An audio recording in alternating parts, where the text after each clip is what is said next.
and let's all take care of each other. I'm Pauline Verzosa. Newsnight is up next. So keep it here only on CNN Philippines.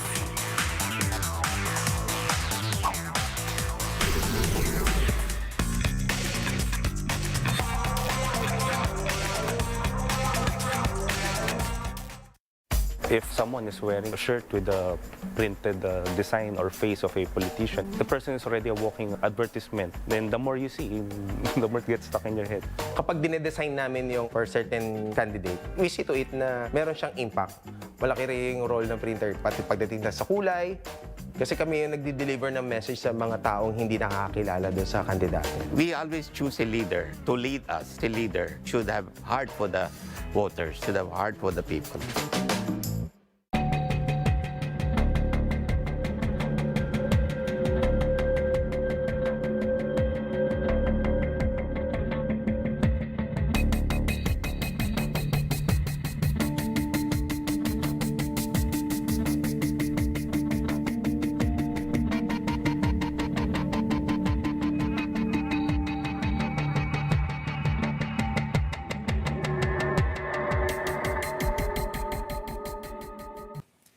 Every night, we take a hard look at the stories and provide you with multiple points of view from here and around the world. Now, we'll bring you more news you can use from the trading floor and the global markets and bring you more news you can trust in business and finance. Buy, sell, hold on The Final Word, weekdays at 9 p.m. only on CNN Philippines.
Bago pa lang mag-lockdown, pumunta na ako ng Lipa, Batangas. Nag-set up na ako ng kitchen doon. It was a lockdown kitchen.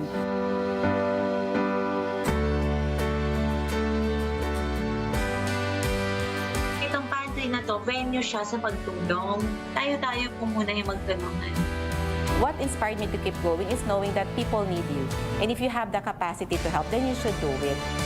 Pandemic ngayon, o kahit hindi pandemic, kahit sino ka man, ang sarap makatanggap ng tulong. Everybody needs help, regardless of where or who you are. Sobrang perfect time po ito para mag-unite tayo lahat.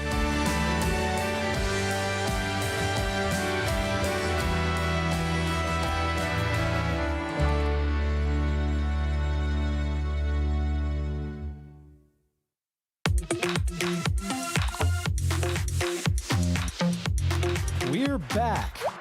Hell yeah! I take it very, very seriously. This week on Hollywood Express. F9 is already a record breaker. It's very humbling to watch them and be able to take advice from them. A magical reunion is in the works.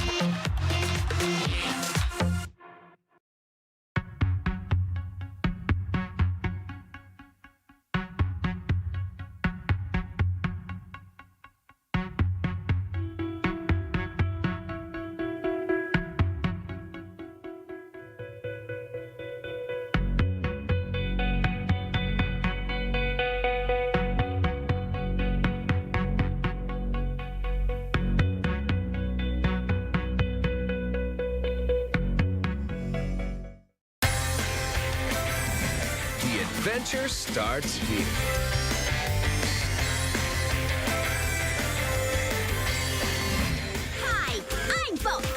with a new TV show.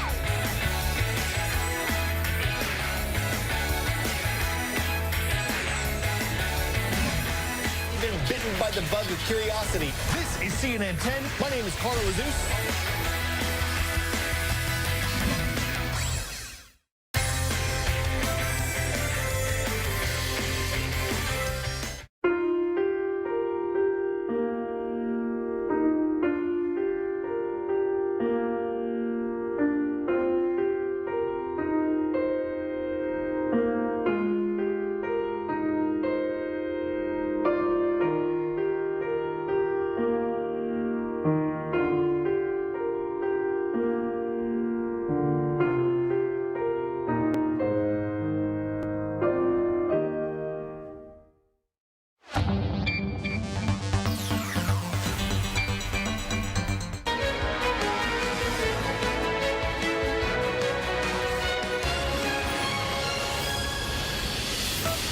Good evening, I'm Pia Ontiveros. Welcome to Newsnight, where we go above and beyond the headlines. Tonight on the program, health officials have detected cases of the so-called stealth Omicron. In fact, it is common among local cases of the highly transmissible coronavirus variant. It is official. 10 names made it to the final list of presidential aspirants in the May elections. A look at the official ballot later on in the show. And fresh from his WBC featherweight victory, Filipino boxer Mark Magsayo reveals his next target opponent.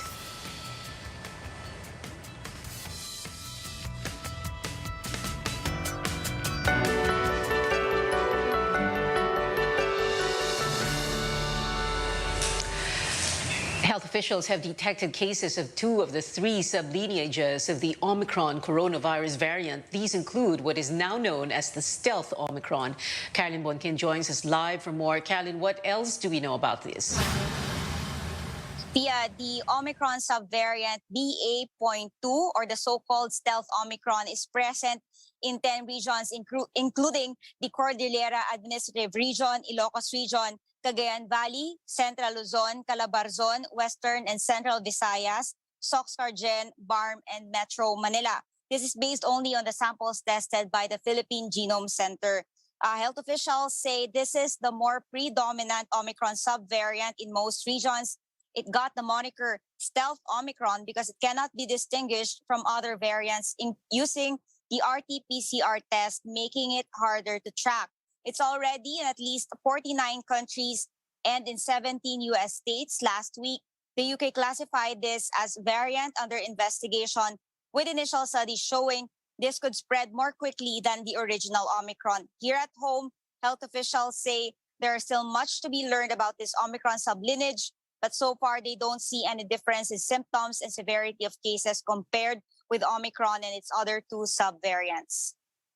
Walang nakitang significant difference sa clinical presentation ang BA.1 at BA.2 at kinakailangan pa rin po ng masusing pag-aaral dahil limitado pa rin naman ang ating mga obserbasyon na nakukuha dito. The other Omicron sublineage, BA.1, is more dominant globally. Here, this has been detected in 8 regions, but is commonly found in Bicol region and from the samples of returning Filipinos. Pia. Carolyn, the Food and Drug Administration approved 2 antigen self-administered test kits from Abbott and Lab Novation Technologies. When will these be available in the market and where can they be bought?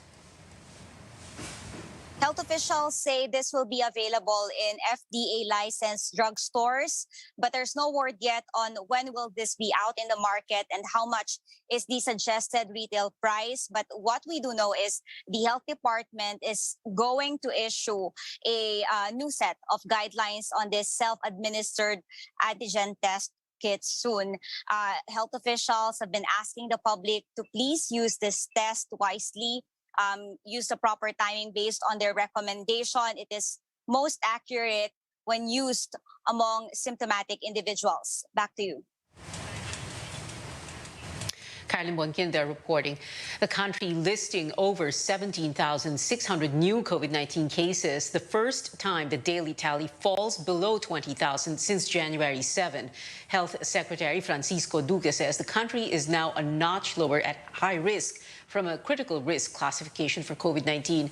Duque notes there were some improvements, particularly in Metro Manila, that accounts for the most number of cases. He explains the region's two-week growth rate went down to 65% from a record more than 7 times high. Healthcare utilization rate also declining, now tagged as low risk. However, the rate of sick people per 100,000 population, or what is called the daily attack rate, is still high at 84.56%. Duque says IATF members will meet on Thursday to discuss a possible alert level downgrade based on these indicators. But while the situation in Metro Manila is improving, Duque says the Ilocos region, Cagayan Valley, and the Cordilleras are still at critical risk as their average daily attack rate and two-week growth rate are increasing. The same goes for Central Luzon, Calabarzon, and Bicol. Also at critical risk, Western, Eastern, and Central Visayas, as well as the Davao region, Caraga, Northern Mindanao, and the Zamboanga Peninsula. Now, amid the continuing threat of COVID-19, the Manila local government cancels Chinese New Year activities in Binondo. Binondo is known as the city's Chinatown. The Lunar New Year will be celebrated on February 1st. Prohibited activities include dragon dance and fireworks displays. Nananawagan tayo sa ating mga kababayang Filipino-Chinese because this February they will celebrate Chinese New Year. So, Executive Order number 11, an order canceling all activities in relation to the celebration of the Chinese New Year or Lunar New Year in the entire Binondo Chinatown area. So, this is about more or less 20 barangays. The mayor added selling and drinking of alcoholic beverages is banned from January 31st. To February 1st. 2 more Filipinos who recently returned to the country allegedly violated quarantine protocols. Tristan Odalo reports authorities are now preparing charges against them. Returning overseas Filipinos who will deliberately violate existing quarantine protocols may face tougher sanctions as the Bureau of Quarantine partners with the National Bureau of Investigation to go after them. This is in line with President Rodrigo Duterte's directives to ensure border controls and quarantine protocols are being followed. So far, 4 returning Filipinos have been identified for breaking quarantine rules. 2 are now facing charges while the BOQ is preparing to file complaints against the other 2. One of the violators allegedly faked their quarantine certificate and the other did not follow the isolation period. No other details were provided by the BOQ. The agency warns that it is strictly monitoring quarantine facilities and that the NBI will file appropriate charges against those who will disobey the rules. The Overseas Workers Welfare Administration meantime expresses doubts that overseas Filipino workers or OFWs were involved in the quarantine breach. May violations. But what we are trying to confirm is whether or not an OFW was the one who violated. They are boarded on buses, and throughout that whole process, nandiyan ang Coast Guard, Philippine Coast Guard. And of course, dahil airport, may airport police din dyan, and PNP. They are taken to quarantine hotels. Pagdating doon, nandun na naman ang Coast Guard at ang COA house parent. So, bababa sila, check-in yan isa-isa. Nandiyan na rin ang hotel security, di ba? And in light of recent developments, PNP is roving naman outside. Speaking of quarantine violations, the PNP-CIDG reports that the preliminary investigation on the case of Gwyneth Anchua, also known as Poblacion Girl, is set on February 7th and 14th at the Makati City Prosecutor's Office. The CIDG, meanwhile, has yet to give an update on the case of another quarantine violator, a Filipina from the United States who allegedly skipped hotel quarantine and proceeded to her condo unit and even availed of massage services. Tristan Odalo, CNN Philippines.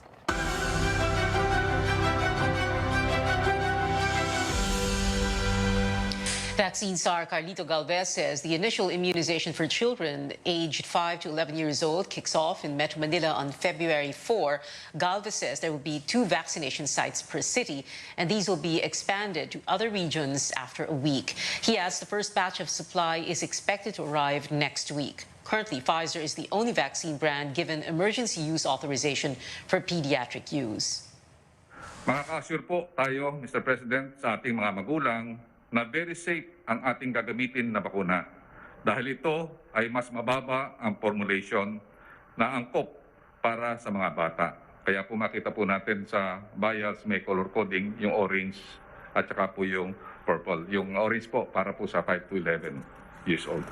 The government aims to inoculate about 14.7 million children belonging to the 5 to 11 age group. The government wants to put up more vaccination sites in transport hubs, including train stations here in Metro Manila. These are the Cubao, Shaw Boulevard, Boni, and Ayala stops of the MRT-3 and some stations of the LRT-2 as well. But the plan is still set for the Health Department's approval. We're looking into establishing vaccinations in the ports, in the airport. If you remember before, we had one in Terminal 4. Then the MRT has identified about 4 stations already where we are looking at having them the vaccination sites located. For the road sector, we are looking at the other integrated terminal exchanges. The government kicked off a 5-day inoculation drive at the Parañaque Integrated Terminal Exchange on Monday. First and second doses, as well as booster shots, are available on this site.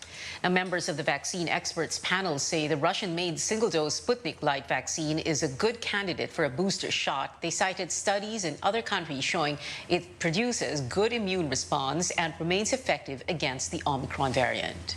It would actually enhance the immune response in those who were previously vaccinated, and in fact, those the higher pa ang response in those who were also previously infected. Based on one of the studies that we reviewed, actually, the administration of Sputnik Light as a revaccination to among individuals who were already vaccinated with Sputnik V showed actually they elicited neutralizing antibodies to Omicron variant. Although there is a decrease in the neutralizing antibody level. Sputnik Light has the same component as the first shot of the 2-dose Sputnik V. Headlines overseas, a ray of hope in the global health crisis. The World Health Organization forecasts the emergency phase of the pandemic could end this year, citing developments in Europe. The agency says the Omicron variant offers hopes of stabilization and normalization, but still warns the pandemic is not yet over.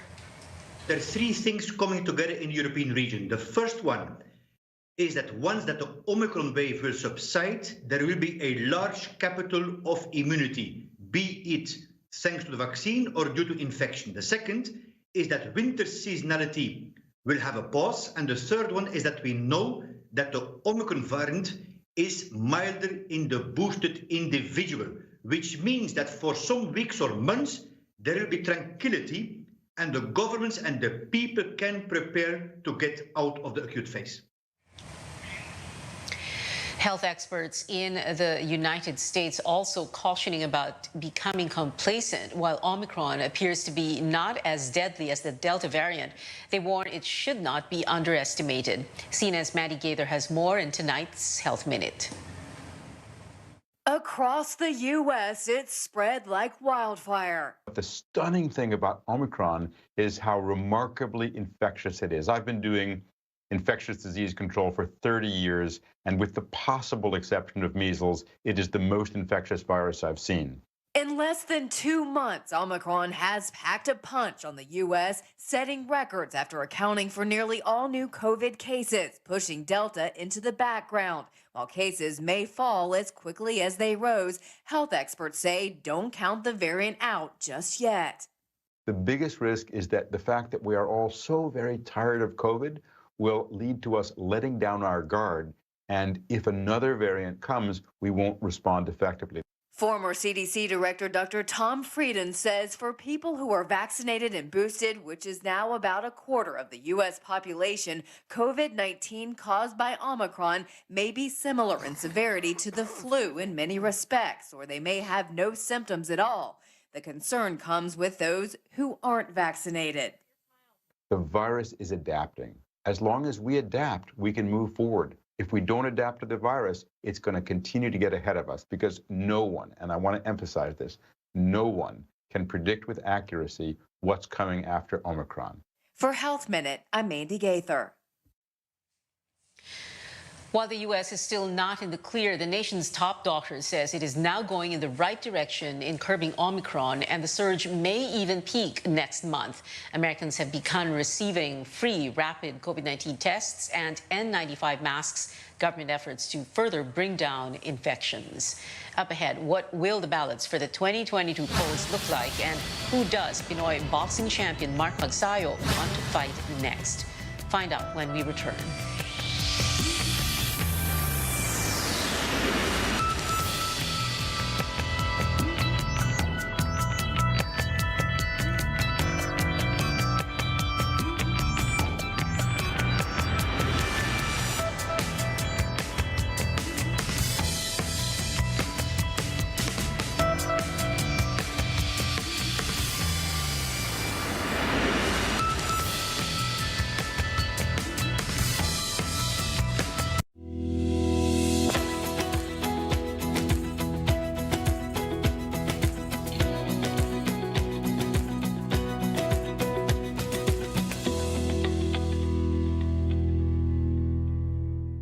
Bilib ako sa MX3 dahil ito ay napatunayang may alpha, beta at gamma mangosteen.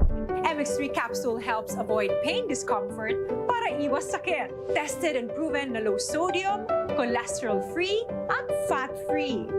Dito ako sa tunay, natural at original. MX3.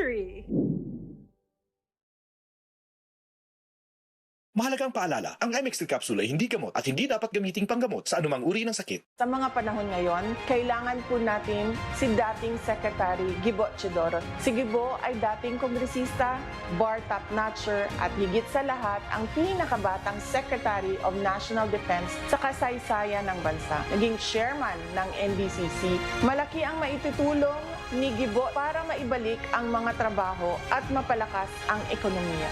Gibo Teodoro, galing at talino para sa bagong Pilipinas.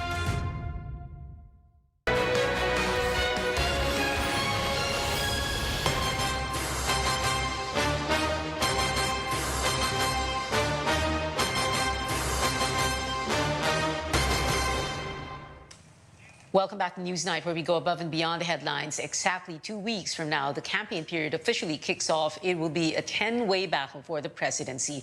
Melissa Lopez shows us the ballots where Filipinos will put the vote come May 9th. From 97 presidential aspirants, only 10 names made it to the May 2022 official ballot. The country's over 67 million voters will choose who among these contenders will lead the nation for the next 6 years. Former Palace spokesman Ernie Abella, Labor leader Leody de Guzman, Manila Mayor Isko Moreno, former Defense Chief Norberto Gonzales, Senator Ping Lacson, businessman Faisal Mangondato, former Senator Bongbong Marcos, Dr. Lawyer Jose Montemayor, Senator Manny Pacquiao, and Vice President Leni Robredo. Marcos's name is printed on the ballot as legal challenges blocking his presidential bid remain unresolved. If he ends up being disqualified, votes garnered by Marcos will be credited instead to his substitute, someone with the same surname and comes from the same political party. 9 are vying for the vice presidency, while 64 will compete for 12 Senate seats, a mix of re-electionists, former cabinet officials, and political newbies.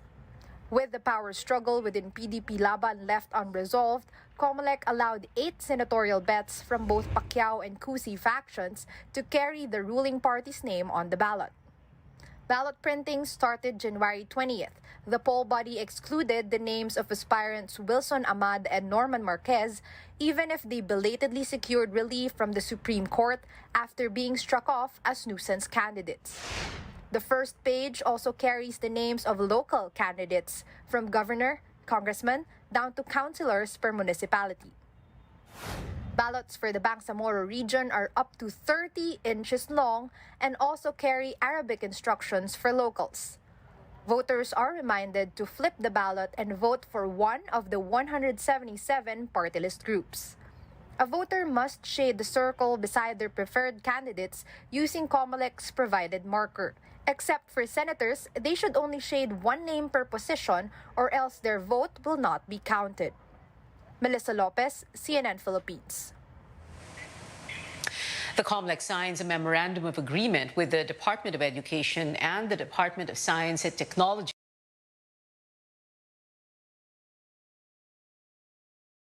Members of the boards of election inspectors, they will undergo learning sessions and exams on how to operate vote counting machines. An update on some presidential aspirants. Former Senator Bongbong Marcos insisting he would rather talk about his plans for the country than dwell on his family's supposed crimes and issues from decades ago. He also says he has not thought about abolishing the Presidential Commission on Good Government, the agency tasked to look into his family's alleged ill-gotten wealth. PCGG says it is in the process of chasing after 125 billion pesos more of Marcos's assets.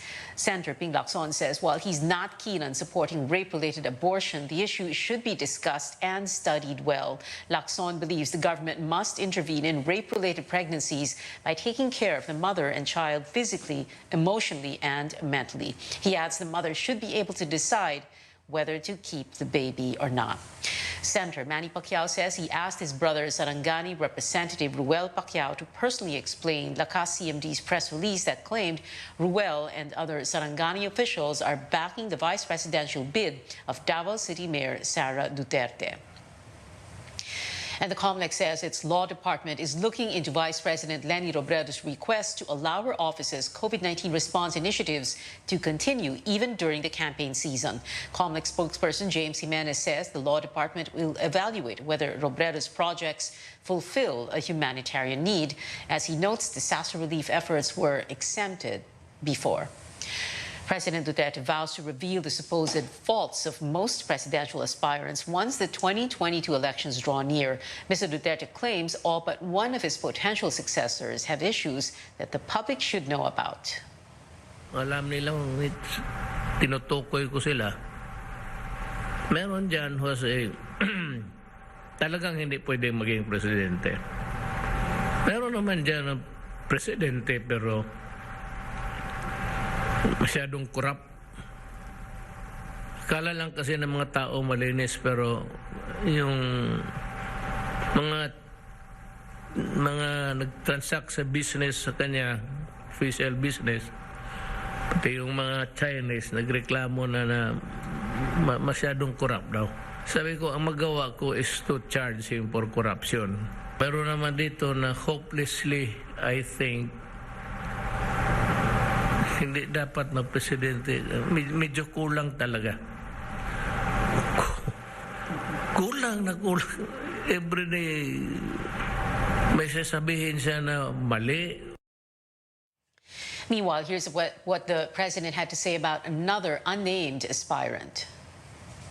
Observation, makita mo man, parang tao nakainom, malaman mo na medyo sumobra siya sa limit ng botilya na kaya niya. Tapos mag-away, tapos magtapang, magsalita, masakit. Kala mo may utang ang kala niya may utang yung tao sa kanya. Ganun yan eh. Presidential hopeful Manila Mayor Isko Moreno says Mr. Duterte has the right as a voter to expose those corrupt and unfit aspirants. But for Labor leader Ka Leody de Guzman, the chief executive is only trying to stay relevant. We'll take a quick break, and when we return, we find out who world boxing champion Mark Magsayo hopes to fight next in the ring.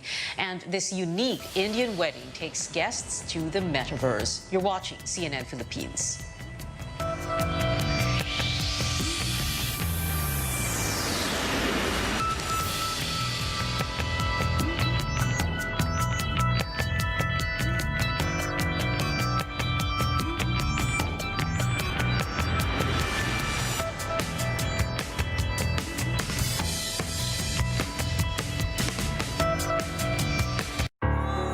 dami mong pinagdaanan, ngayon pa ba susukuan?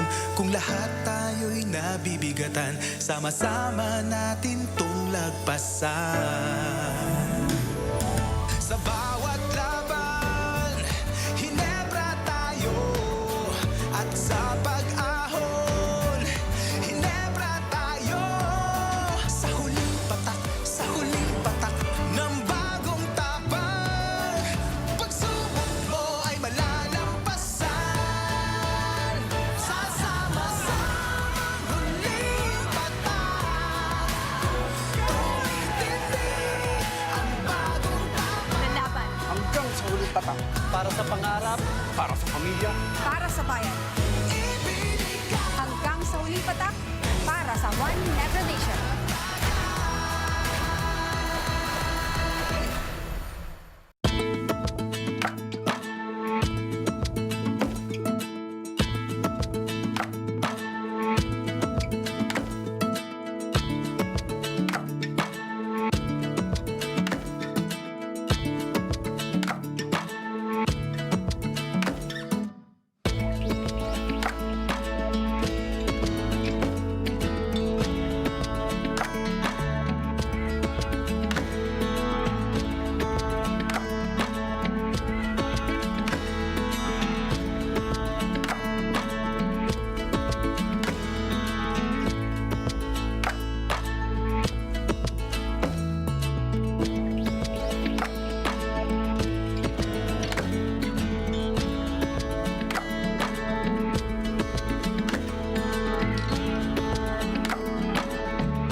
Welcome back to CNN Philippines. WBC featherweight champion Mark Magsayo has revealed who he wants to face next in the ring. The Pinoy boxer told CNN Philippines Sports Desk he's eyeing Leo Santa Cruz in his first title defense because of the Mexican fighter's strength.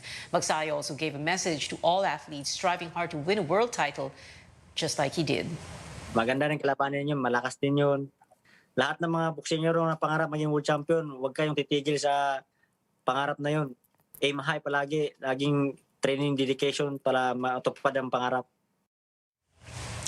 Magsayo won the WBC featherweight belt on Sunday, cutting off what could have been Gary Russell Jr.'s sixth successful title defense. And before we go, this Indian couple booked a one-of-a-kind venue for their wedding reception, the Metaverse. 2,000 people are invited to their Harry Potter-themed virtual celebration next month, a big leap from the limit of 100 guests in weddings in their state because of the pandemic. The digital event, dubbed as India's first Metaverse event, costs about $2,000 or over 100,000 pesos to design.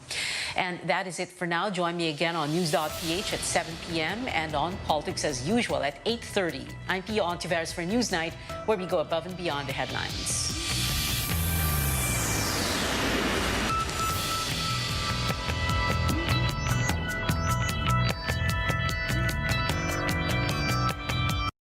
This program is brought to you by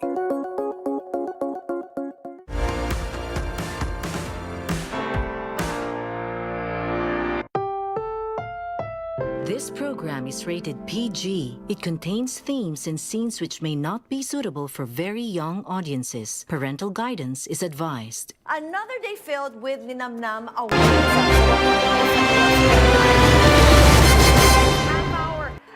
Sorsogon's governor wants to return to the Senate. Francis Chis Escudero wants to strengthen local government units, especially during this health crisis. Joining us now for an up-close conversation is Governor Chis. Chis, thank you so much for joining us. First of all, you have been governor of Sorsogon for 3 years now. Why not have another 3 years to continue the programs and initiatives that you already started in 2019? First of all, Rico, to you and to all of our televiewers, a pleasant evening. Magandang gabi po sa inyong lahat. I've only been in in the provincial capital for less than 3 years, a little over 2 years, Rico. For one simple reason. Whatever it is I do great in my province, it will never be enough to help uplift our entire province and our people without the country being uplifted as well. Sa laki ng problemang dinulot ng pandemyang ito sa ating bansa at sa ating ekonomiya, kailangan ng tulong ng bawat isa at nais kong i-alok yung tulong na yun. Ano mang nalalaman, karanasan, eksperyensya, galing o talino meron man ako, nais kong ialay dahil ang aming lalawigan ng Sorsogon. Hindi aangat ng kami lang. Kailangan umangat ang buong bansa para umangat din kami. Yun ang aking paniniwala kaya ako'y tumatakbo muli o inaalay muli o muling nilalagay ang pangalan ko sa balota para isa sa pagpilian ng ating mga kababayan na maging miyembro ng Senado. And you were a member of the Senate, Cheese, from 2007 to 2019. And if you win in May of 2022, you want to push for legislation to strengthen and empower local government units. How do you plan to do this, Cheese? There are many regulations, issuances, not really laws, which restrict the hands of local government units. For example, my budget in the province needs to be approved by the DBM. Any position I create needs to be approved by the DILG and the Civil Service Commission. Asan yung devolution? Nasaan yung kalayaan ng LGU magpasya para sa sarili niya at gastusin yung sarili niyang era? Now, if we're talking about funds emanating from the national government, like a subsidy, like an aid, then they can impose a menu. They can say where we can spend it on. However, if we're speaking of the internal revenue allotment or the locally generated revenues of LGUs, I think LGUs should be given a wider latitude, if not total freedom, to decide what to do with that money. Because by far, they know what their constituents need compared to what other officials in the national government are only limited to staying in their respective offices in Manila and not really knowing the true problems and situation in the various parts of our country. Add to that, Rico, that I've seen many best practices in so many LGUs that will by far outweigh and are by far more efficient and successful compared to what the national government is imposing on us, which we should follow. I think one of the solutions to this pandemic is to allow local government units to decide based on the idiosyncrasies of their respective local areas what needs to be done to address this pandemic right now. And do you think LGUs should be able to procure their own vaccines? Well, for those who can, our province cannot afford to do that, Rico, but there are many provinces who can afford to do it, and why not? In fact, I'm waiting for the time where you can buy a vaccine in a drugstore near your house. Right. Hopefully, that time will not be too far from coming.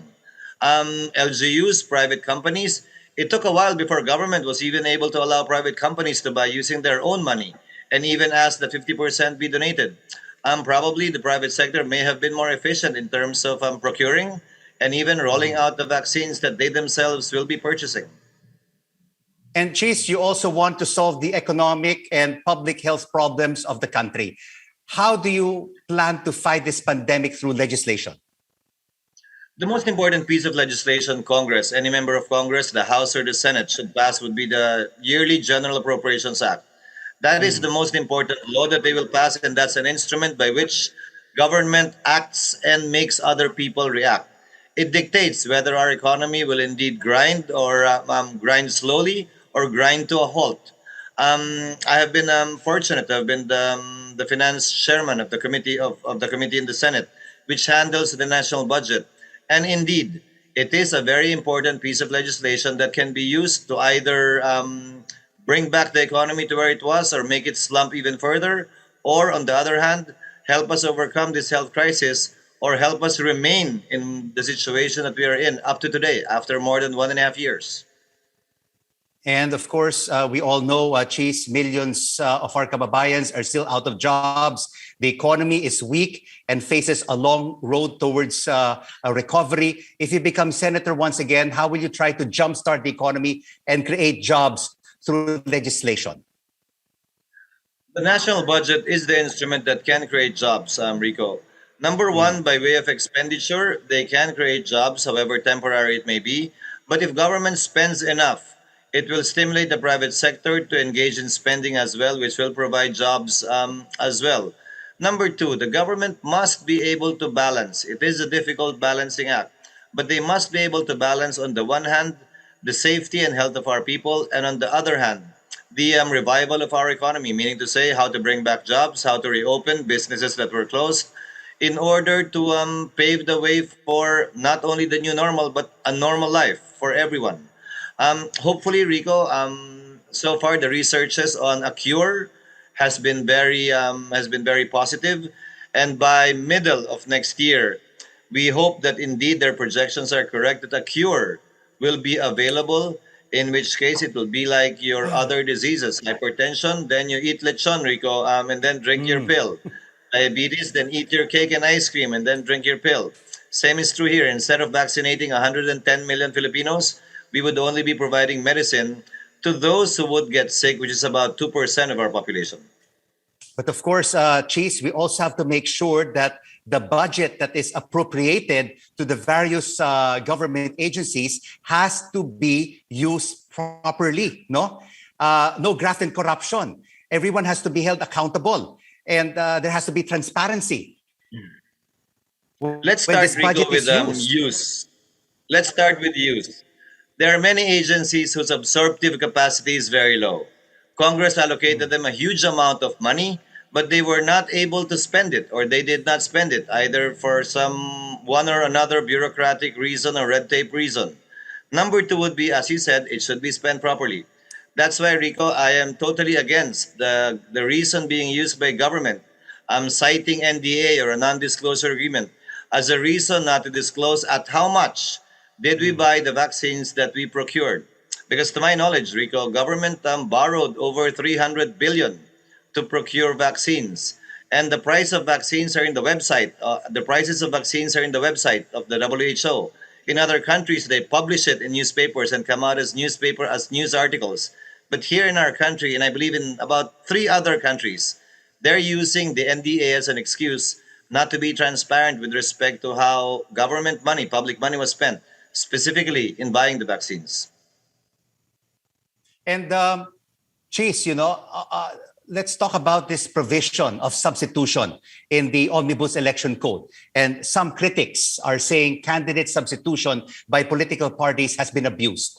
What should be done by Congress in 2022? Historically, Rico, that was not a problem before, because the last day of filing has always been followed by the first day of campaigning the day after. But since we automated our elections, filing had to be made earlier so that COMELEC can still print the ballots and put the names of all the candidates in the ballot. It opened up the floodgates for a period of substitution. 2 things can be done, Rico. One, do not allow voluntary substitution after the last day of filing. In other words, there can be substitution, but it should be involuntary, meaning if the candidate becomes incapacitated or decides to withdraw or is killed or dies. But voluntary substitution and voluntary withdrawal may be prohibited or excluded from the law to avoid situations where we see that the last day of filing is being there's a mockery with respect to the period for filing certificates of candidacy. They simply file without even being serious in filing, simply to fill in the gap or warm the chair for someone else. In a way, it's a circumvention of the provisions of the law providing for a period for filing of certificates of candidacy.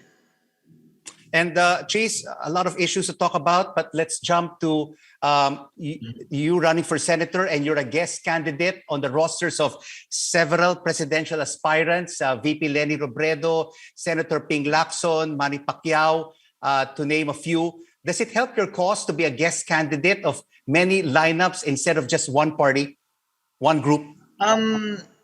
Rico, sino mang kandidato na kulang ang makinarya, kulang ang pera na maglunsad ng kampanya sa buong bansa, malaking bagay na maisali ka, maampon ka, ma-adapt ka, at may mag-alok ng tulong sa'yo. Kahit sino siguro tumatakbo na may nag-alok ng tulong, hindi naman tatanggihan yun ng sino mang kumakandidato. Basta't walang hinihiling na kapalit, na prinsipyo o paniniwala mo.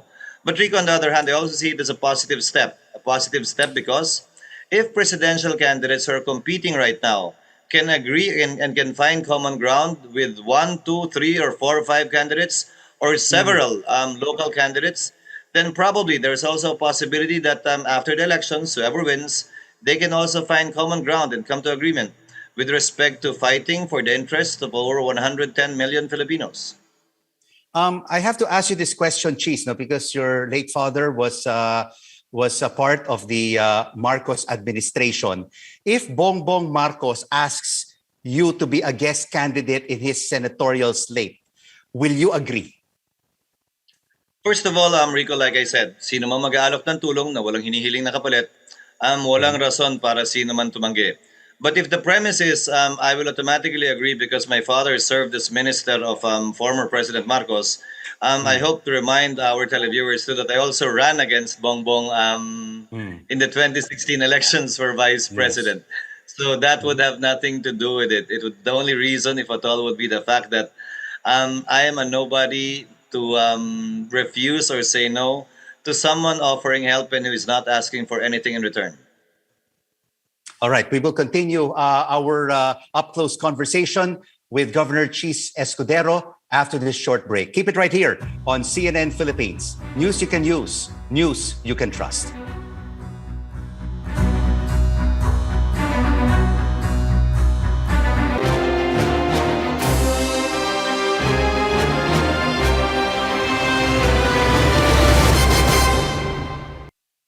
Welcome back to the Final Word on CNN Philippines. I'm Rico Hizon. Let's continue our discussion with Sorsogon Governor Cheese Escudero. Cheese, we have 6 questions for you, but you only have to answer them with a yes or a no, and no explanation is needed. Okay? I'm putting you on the spot. Here's the first question. Do you favor easier public access to the statement of assets, liabilities, and net worth of the President, Vice President, and the members of Congress?